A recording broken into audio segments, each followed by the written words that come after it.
الحمد لله كفى وسلام على عباده الذين اصطفى أما بعد قال الله تبارك وتعالى في كلامه المجيد والفرقان الحميد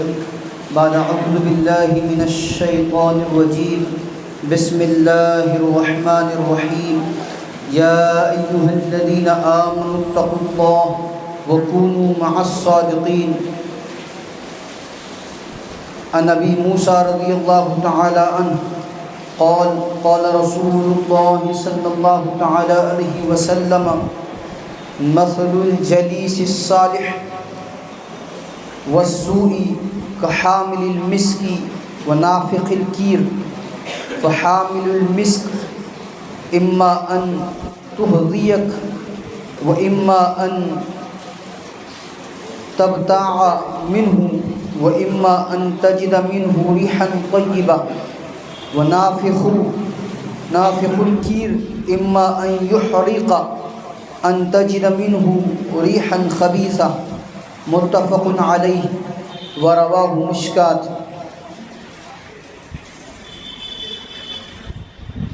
عن أبي بكرة رضي الله تعالى عنه قال سمعت النبي صلى الله تعالى عليه وسلم يقول اغل عالما او متعلما او مستمعا او محبا ولا تكن الخامسة فتهلك والخامسة ان تبغض العلم واهله رواه الطبراني والبزار ومجمع الزوائد او كما قال عليه الصلاة والسلام. اللهم صل على سيدنا محمد وعلى آل سيدنا محمد بارك وسلم. اللهم صل على سيدنا محمد وعلى آل سيدنا محمد بارك وسلم. اللهم صل على سيدنا محمد وعلى آل سيدنا محمد بارك وسلم. معزز سامعین کرام ملت اسلامیہ کے عزیز نوجوانوں بزرگان ملت، اللہ جل جلالہ و منولہ نے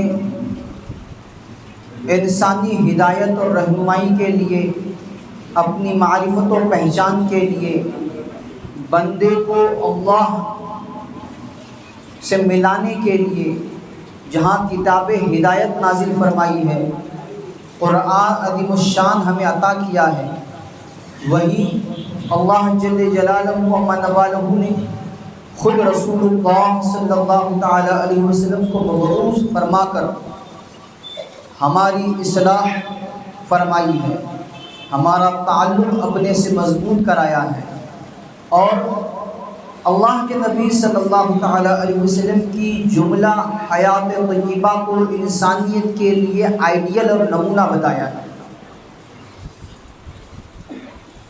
اللہ کے نبی صلی اللہ تعالی علیہ وسلم کو جن حضرات نے دیکھا، آپ کی صحبت اختیار کی، اس صحبت کی برکت سے ان کو وہ ملا جو پوری انسانیت اور قیامت تک کے آنے والے لوگوں کو مل ہی نہیں سکتا۔ صحبت کی برکت سے، اللہ کے نبی صلی اللہ تعالی علیہ وسلم کو دیکھنے، آپ پر ایمان لانے کی برکت سے وہ صحابی بنے۔ صحابی کہتے ہیں صحبت یافتہ کو۔ تو آپ صلی اللہ تعالی علیہ وسلم کی صحبت اختیار کرنے کی برکت سے وہ پوری دنیا میں سب سے افضل ترین افراد بنے۔ پوری دنیا کے اولیاء مل کر، تابعین، تبع تابعین مل کر کسی ایک صحابی کے کسی ایک مرتبے کو نہیں پہنچ سکتے، کیونکہ ان کو صحبت ملی۔ اس سے آپ اندازہ لگا سکتے ہیں کہ صحبت کا کتنا بڑا فرق ہے۔ اسی کو اللہ تبارک و تعالیٰ قرآن کی شان میں ارشاد فرما رہے ہیں، یا ایھا الذین آمنوا اتقوا اللہ وکونوا مع الصادقین، اے ایمان والو اللہ کا تقوی اختیار کرو اور سچوں کے ساتھ رہو۔ سچوں کی تفسیر میں مفسرین فرماتے ہیں صلحاء، اتقیاء، اللہ والے، نیکوکار لوگ مراد ہیں،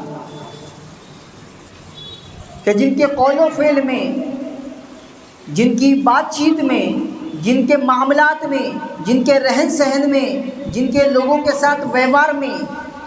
کوئی جھوٹ نہ جھلکتا ہو، دوگلاپن نہ جھلکتا ہو، وہ کھرے لوگ ہوں، ان کے ساتھ رہنے کے لیے فرمایا گیا۔ اور صحبت کا یہ اثر ہے جو صحابہ اکرام کو ملا۔ اللہ کے نبی صلی اللہ تعالی علیہ وسلم نے قیامت تک کے آنے والی انسانیت، خصوصاً اپنی امت مرحومہ کو یہ تلقین فرمائی اور مثال دے کر سمجھایا کہ تمہاری صحبت کا اثر تمہاری زندگی پر پڑے گا، تمہارے اخلاق پر پڑے گا، کردار پر پڑے گا، کیریکٹر پر پڑے گا۔ تم پہچانے جاؤ گے اپنی صحبت کی وجہ سے، اپنی سنگت کی وجہ سے، اپنی یاری دوستی کی وجہ سے، کہ کیسے کو تم نے اپنا دوست بنا لیا۔ مثال دیتے ہوئے فرما رہے ہیں، بخاری و مسلم شریف کی روایت ہے، مشکات شریف نے بھی اس کو اپنی کتاب میں جگہ دی ہے۔ حضرت ابو موسیٰ رضی اللہ تعالیٰ عنہ راوی ہیں، روایت فرماتے ہیں کہ رسول اللہ صلی اللہ تعالیٰ علیہ وسلم نے ارشاد فرمایا، مثل الجلیس الصحلی والسوئی کا حامل المسکی ونافق الکیر۔ کتنی پیاری اچھی مثال۔ فرمایا نیکوکاروں کی صحبت اور بدکاروں کی صحبت، اچھوں کی صحبت اور بروں کی صحبت، اچھوں کے ساتھ دوستی اور برے لوگوں کے ساتھ دوستی، اس کی مثال دی جیسے کوئی مشک والا، عطر والا اور بھٹی چلانے والا۔ اچھے دوست کی مثال خوشبو والے کی طرح ہے۔ اس کو مثال دے کر فرما رہے ہیں اللہ کے نبی صلی اللہ تعالیٰ علیہ وسلم، اور واضح فرما رہے ہیں کہ اگر تو کسی عطر والے کے پاس جائے گا، اس کا ہم نشین بنے گا، اس کا جلیس بنے گا، اس کے پاس تیرا اٹھنا بیٹھنا ہوگا عطر والے کے پاس، تو اگر اس نے تجھے عطر نہیں بھی لگایا تو اس کے پاس کے عطر کی خوشبو تو اپنے کپڑوں میں لے کے آئے گا۔ ایک خوشبودار مہک کے ساتھ، خوشبو کے ساتھ تو لوٹے گا۔ اس کے برخلاف اگر تو نے اپنا دوست کسی بدکار کو بنا دیا، برے کو بنا دیا، بد اخلاق کو بنا دیا، بد کردار کو بنا دیا، کسی جھوٹے کو بنا دیا، تو مثال ایسی ہے جیسے کوئی بھٹی والا، لوہار جو بھٹی جلاتا رہتا ہے، اس کے پاس اگر کوئی آدمی بیٹھ رہا ہے تو اللہ کے نبی صلی اللہ تعالیٰ علیہ وسلم ارشاد فرما رہے کہ وہ تیرے کپڑے کو جلا دے گا۔ کوئی چنگاری اڑے گی کپڑے پر، وہ کپڑا جل جائے گا، لیکن ایسا نہ بھی ہو کہ تیرے کپڑے نہیں جلے، تو کم سے کم اتنا تو ہوگا کہ تو اس بھٹی سے کچھ میل کچیل، کچھ بدبو اپنے ساتھ لے کر آئے گا۔ آپ کہیں بھی جاؤ، جا کر واپس آؤ تو آپ کے آنے سے آپ پہچانے جاتے ہوں گے کس کے پاس سے آئے ہو، کون سا عطر لگایا ہے، کون سی خوشبو استعمال کی ہے۔ لوگ پوچھتے ہیں یہ تمہارے کپڑے کو کیا ہو گیا، کس کے پاس بیٹھ کے آئے ہو، پہچانے جاتے ہو۔ تو آپ اپنے ہم نشیں کی وجہ سے پہچانے جاؤ گے، اپنے دوست کی وجہ سے پہچانے جاؤ گے، اپنے اس بندے کی وجہ سے پہچانے جاؤ گے جس کے ساتھ آپ کا اٹھنا بیٹھنا ہے۔ اور اپنی امت کو اللہ کے نبی صلی اللہ تعالیٰ علیہ وسلم 4 جگہوں میں اپنے آپ کو لگانے کا حکم فرما رہے، 5ویں جگہ لگنے سے بچنے کے لیے فرما رہے ہیں۔ طبرانی بزار مجموع الزوائد کی روایت ہے، حضرت ابو بکرہ رضی اللہ تعالیٰ عنہ راوی ہیں، روایت فرماتے ہیں کہ سمعت النبی صلی اللہ تعالیٰ علیہ وسلم، میں نے خود اللہ کے نبی صلی اللہ تعالیٰ علیہ وسلم کو ارشاد فرماتے ہوئے سنا، یقول، آپ ارشاد فرما رہے ہیں، اغد عالمہ، عالم بن جاؤ، اور متعلمہ یا طالب علم بن جاؤ، علم سیکھے ہوئے بن جاؤ، عالم بن جاؤ، یا بھی سیکھ رہے ہو طالب علم ہو ایسے بن جاؤ، او مستمعہ، یا دین کی، ایمان کی، اسلام کی باتوں کو سننے والے بن جاؤ، مہذب طریقے سے سننے والے بن جاؤ، او محبہ، یہ 3 چیزیں اگر تم نہیں کر سکتے ہو تو چوتھی چیز، ان سے محبت کرنے والے بن جاؤ، علماء سے محبت کرنے والے بن جاؤ، طالب علم سے محبت کرنے والے بن جاؤ، جن کا علماء کے ساتھ اٹھنا بیٹھنا ہے ان سے محبت کرنے والے بن جاؤ، ولا تکن الخامسہ، 5ویں قسم میں مت جانا، 5ویں مت بن جانا، فتہلک، ایسا کرو گے تو تم ہلاک ہو جاؤ گے، برباد ہو جاؤ گے۔ والخامسۃ ان تبغض العلم واہلہ، پانچویں قسم کیا ہے کہ تم اہل علم سے اور علم والوں سے بغض رکھو، ان سے دشمنی رکھو، ان کو برا بلا کہو، ان کی شان میں گستاخی کرو، ان کے مرتبے منصب کا دھیان مت رکھو، ایسا کرو گے تو ہلاک ہو جاؤ گے۔ طبرانی شریف کی مجموع الزوائد کی روایت ہے۔ یہ ہے دو کی طرح چار، صاف طور پر اللہ کے نبی صلی اللہ تعالی علیہ وسلم نے اپنے ماننے والوں کو تلقین کر دی ہے کہ تمہارا ہم نشین کیسا ہو اور تم کو کیا کیا چیزیں اپنے اندر اختیار کرنی ہیں، کیا بننا ہے کیا نہیں بننا ہے، بتلا دیا ہے۔ ابھی جو علوم نبوت سلسلہ بہ سلسلہ ہم تک پہنچا ہے، صحابہ اکرام نے پہنچایا، تابعین، پھر تابعین نے پہنچایا، تابعین کے پاس، تابعین نے اولو العزم اللہ والوں کے پاس،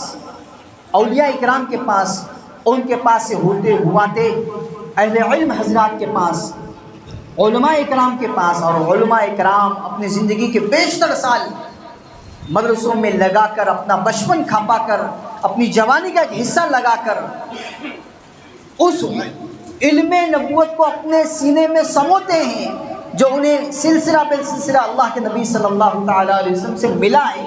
اور اس علم کو وہ امت تک پہنچاتے ہیں۔ تو یہ علماء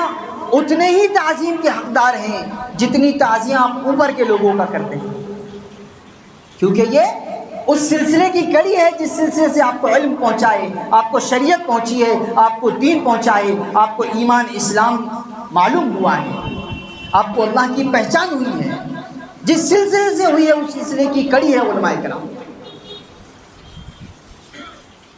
آج ہو یہ رہا ہے کہ امت کا ایک بڑا طبقہ علماء سے عوام کو کاٹنے کی کوشش اور فراق میں لگا ہوا ہے، اپنی منمانی ہانک رہا ہے، شریعت کے نام پہ، دین کے نام پہ، اسلام کے نام پہ، حدیث کے نام پہ جو منہ میں آ رہا ہے بک رہا ہے،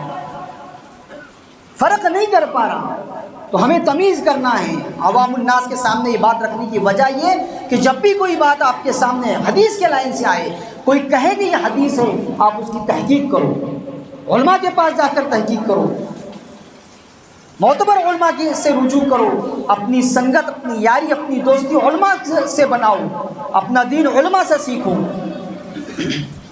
ورنہ یہ جاہل آپ کو لے ڈوبیں گے، کہیں کا نہیں چھوڑیں گے۔ اسلام کے نام پر نہ جانے کیا کیا چیزیں پھیلائی جا رہی ہیں، اپنی من پسند جگہوں کو، اپنی فیوریٹ جگہوں کو نعوذ باللہ بیت اللہ سے افضل بتا رہے ہیں لوگ، اور یہ بولتے ہیں ان کو جھجک محسوس نہیں ہو رہی، ان کی زبان پہ لڑکھڑاہٹ نہیں آ رہی ہے، بول رہے ہیں، بس بول رہے ہیں۔ کیوں بول رہے ہیں؟ کیونکہ کرسی پہ بیٹھے ہوئے ہیں، ان کو بیٹھنے کا موقع دیا جا رہا ہے، ان کو بڑا بنایا جا رہا ہے، بڑکپن دیا جا رہا ہے۔ علماء جس کے حقدار تھے، علماء کو اتار کر جب جوہلا بٹھائے گئے تو دین کی دھجیاں اڑائی گئی۔ احادیث، آپ کو یہ سن کر تعجب ہوگا کہ صحابہ اکرام جنہوں نے اللہ کے نبی صلی اللہ تعالی علیہ وسلم کی سنگت اور صحبت پائی، اتنے محتاط تھے احادیث کے بیان کرنے میں کہ سیدنا ابو بکر صدیق رضی اللہ تعالیٰ عنہ جنہوں نے پوری زندگی کھپا دی اللہ کے نبی صلی اللہ تعالی علیہ وسلم کے ساتھ رہ کر صبح شام، یہاں تک کہ آج بھی مسجد نبوی میں جہاں سیدنا ابو بکر صدیق رضی اللہ تعالیٰ عنہ کا گھر مبارک ہے، اس کے دروازے آج بھی کھلے رہتے ہیں 24 گھنٹے۔ کیوں کھلے رہتے ہیں؟ وجہ بتائی جاتی ہے کہ سیدنا ابو بکر صدیق رضی اللہ عنہ جب تک حیات تھے کبھی بھی اپنے دروازوں کو انہوں نے بند نہیں کیا کہ نہ جانے کب اللہ کے نبی صلی اللہ تعالی علیہ وسلم کی جانب سے بلاوا آ جائے، آواز دیتے ابو بکر اور میں پہنچنے میں کچھ تاخیر کر دوں دروازہ بند ہونے کی وجہ سے۔ اپنی زندگی میں کبھی دروازہ بند نہیں کیا تو آج تک وہ دروازے کھلے ہیں۔ اتنا زیادہ وقت گزارنے کے باوجود آپ ملیے علماء کرام سے اور پوچھیے ان سے کہ سیدنا ابو بکر صدیق رضی اللہ عنہ سے کتنی روایتیں ہیں. بہت کم روایتیں آپ کو ملیں گی جو آپ سے مروی ہیں. نہیں بتا سکتے تھے وہ حدیث. وہ اللہ کے نبی صلی اللہ تعالیٰ علیہ وسلم کے فرامین کو جتنا چاہے عام کر سکتے تھے, جتنی ایسا ہونا چاہیے تھا کہ سب سے زیادہ حدیث مروی ہو آپ سے, لیکن نہیں کی. کیوں روایت نہیں کی آپ نے؟ کیوں اپنے آپ کو رکا کے رکھا؟ تو فرمایا اللہ کے نبی صلی اللہ تعالیٰ علیہ وسلم کے ارشاد مبارک کہ جو بندہ میری طرف کسی بات کو منسوب کرے جو میری نہ ہو, میری بات جو میری نہیں ہے, کوئی بھی بات اچھی ہو, بھلی ہو, بہت اچھی لگ رہی ہو, سننے میں بہت اس کو سن کے مزہ آ رہا ہو, راحت محسوس ہو رہی ہو, کتنی بھی اچھی بات ہو, لیکن وہ بات میری نہ ہو اور وہ میری طرف منسوب کر لے, اسے چاہیے کہ اپنا ٹھکانہ جہنم میں بنا لے. اتنی خطرناک وعید ہے. صحابہ کرام محتاط رہتے تھے, اتنا احتیاط کرتے تھے کہ دھڑلنے سے کوئی بھی روایت نہیں بتا دیتے تھے. تو سب سے کم روایتیں ہیں سیدنا ابو بکر صدیق رضی اللہ عنہ,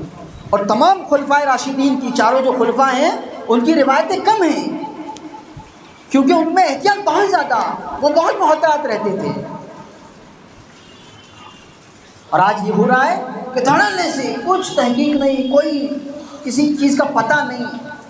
بخاری کا با معلوم نہیں, اور بخاری کا نام لے کر روایتیں گھڑی جا رہی ہیں. اور علماء کرام کے توجہ دلانے پر بھی ڈھٹائی, اکڑ پن,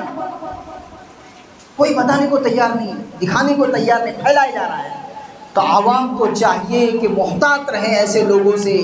جو دین کے نام پر اپنی دکانیں چلا رہے ہیں. اور خواص جو علماء ہیں, ہمارے علماء ہیں, ان سے گزارش ہے کہ وہ اپنے آپ کو ابو الفضل والفیضی جیسا نہ بنائیں.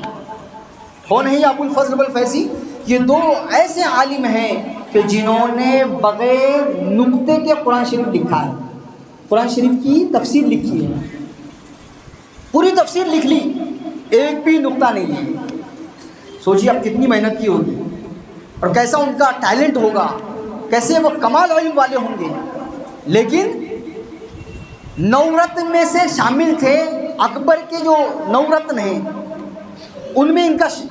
شمول تھا, وہ شامل تھے ان میں. تو اکبر کی جو غلط سلط چیزیں ہیں, جاہل تھا, 14 سال کی عمر میں بادشاہ بنایا گیا, پڑھا لکھا نہیں تھا, لوگوں نے اس کو پھگا دیا اور اس نے دین الہی کا دعویٰ کر دیا. تو اس کی جو خرافاتی باتیں تھیں, اس کی جو من گھڑت چیزیں تھیں, اس میں ساتھ دیا ابو الفضل والفیضی نے. منع نہیں کیا, رکایا نہیں کہ یہ چیز غلط ہو رہی ہے, ذلہ الہی ہیں, بادشاہ ہیں, اگر ان کو ہم روک ٹوک کریں گے تو ہو سکتا ہے وہ ہمیں اپنے 9 رتن میں سے نکال دیں, اس لیے خاموش رہے. تو ایسے نہیں رہنا ہے. جب کوئی غلط بات آپ کے سامنے آ رہی ہے, آپ کا اپنا ایک مقام ہے, ایک رتبہ ہے, ایک مرتبہ ہے, آپ کو اس کا استعمال کرنا چاہیے. یہ نہیں کہہ رہے کہ لڑائی جھگڑا کرو, گالی گلوچ کرو, توڑ تڑاک کرو, لیکن تہذیب کے ساتھ بھی سمجھایا جا سکتا ہے, متنبہ کیا جا سکتا ہے, آگاہ کیا جا سکتا ہے, بتایا جا سکتا ہے کہ یہ غلط ہو رہا ہے, یہ غلط باتیں ہو رہی ہیں, یہ باتیں نہیں ہونی چاہیے. جہاں عوام کا یہ کام ہے کہ وہ ہوش کے ناخن لیں اور علماء کرام سے رجوع ہوں, وہی خواص اور علماء کا کام ہے کہ جہاں کہیں ایسی غلط بات, غلط چیز ہوتی ہوئی دکھائی دے, تو جو 3 چیزیں ہم کو اللہ کے نبی صلی اللہ تعالیٰ علیہ وسلم نے اصلاح کی سکھائی ہے کہ اگر ہاتھ سے روک سکتے ہو ہاتھ سے روکو, زبان سے منع کر سکتے ہو زبان سے منع کرو, اور کم سے کم اور آخری درجہ کے دل سے تو اس کو برا جانو کہ اس کے بعد ایمان کا کوئی درجہ ہی نہیں ہے. اللہ کرے کہ امت اسلامیہ ہمیں علماء اکرام کی قدر کی توفیق عطا فرمائے, علماء حق کے ساتھ بنے رہنے کی توفیق عطا فرمائے, اور دین اور شریعت کی سارا اور جملہ چیزوں کو براہ راست علماء اکرام سے رجوع ہو کر حاصل کرنے کی توفیق عطا فرمائے. غلط باتوں سے, غلط چیزوں کے پھیلانے سے اللہ میری آپ کی تمام امت اسلامیہ کی حفاظت فرمائے. وآخر دعوانا الحمد للہ رب العالمین, والصلاة والسلام علی سید الانبیاء والمرسلین صلی اللہ تعالی علیہ وسلم.